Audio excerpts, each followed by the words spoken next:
Realme note ফিফটির ক্যামেরার video test দেখাবো আজকে। তো এই হলো রিয়েলমি নোট ফিফটির ক্যামেরার ভিডিও মোড।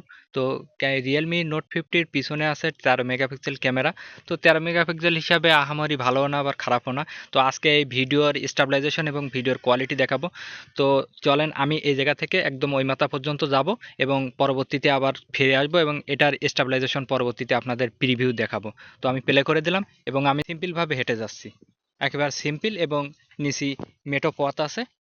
তো আপনারা যদি নোট ফিফটি দিয়ে ভিডিও করতে চান তাহলে এরকম একটা কোয়ালিটি পাবেন। যদিও এখন আকাশে রোদ না, মানে সূর্য না, একদম দারুণ একটা ওয়েদার। এই হলো নোট ফিফটি।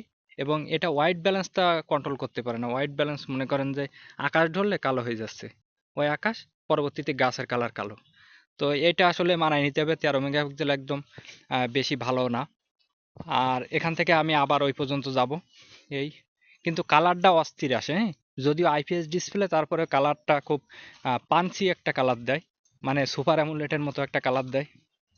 কিন্তু হোয়াইট ব্যালেন্সটা যদি আপনি কন্ট্রোল করতে পারেন তাহলে মোটামুটি এর ক্যামেরা অনেক সুন্দর।